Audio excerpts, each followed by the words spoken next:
Hi guys, welcome to my channel Santosh Ramya official. ఈరోజు నేను మీకు మేక మెదడు ఫ్రై అయితే చేయబోతున్నాను.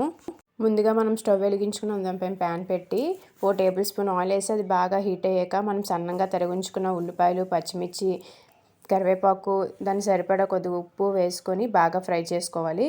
ఇప్పుడు అందులో కొంచెం అల్లం వెల్లిపాయ పేస్ట్ కూడా వేసుకొని బాగా ఫ్రై చేసుకున్న తర్వాత మనం కట్ చేసి ఉంచుకున్న టమాటా ముక్కలు వేసుకొని మూత పెట్టుకోవాలి. అది మగ్గిన తర్వాత మూత తీసి మరొకసారి ఫ్రై చేసుకొని మనం బాగా వాష్ చేసి ఉంచుకున్న మెదడుని అయితే అందులో వేసుకొని బాగా కలుపుకోవాలి. ఇప్పుడు ఇందులో 1/2 టీ స్పూన్ పసుపు, 2 టేబుల్ స్పూన్ కారం, 1 టేబుల్ స్పూన్ ధనియాల powder, 1 table spoon garam masala, 1 table spoon జీలకర్ర పౌడర్ వేసుకొని బాగా కలుపుకోవాలి.